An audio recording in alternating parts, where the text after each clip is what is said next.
জামাতের একটা কোয়ালিটি আছে, সেটা হইল জামাত এত ডিসিপ্লিন যে তারা কমিউনিস্টের চাইতেও বেশি শৃঙ্খলা মানে চলে।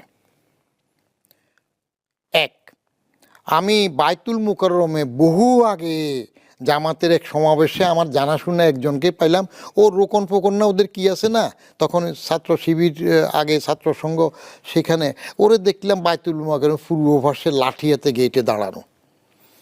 আমি বললাম যে কিরে বাবা, তুমি 5 ওয়াক্ত নামাজ পড়ো, এখন বাইতুল মুকাররমে জামাত হয়েছে, তুমি যাবে না নামাজ ফিলা? বলে যে আমার ডিউটি এখানে, আমাকে আরেকজন এসে রিলিফ দেবে, তারপরে যাই আমি নামাজ পড়ি। তো জামাত? বলে যে জামাত সবসময় ফরজ না। আমি এটা কি বললাম? বলে যে মক্কা শরীফে যখন জামাত হয় তখন যারা নিরাপত্তার দায়িত্বে থাকে, এদের পুলিশ টুলিশ, এরা কি নামাজ পড়ে নাকি? জামাত কি সবসময় ফরজ? ওই নিরাপত্তা রাখি অন্যকে নামাজ পড়তে দেওয়া, সেটাও একটা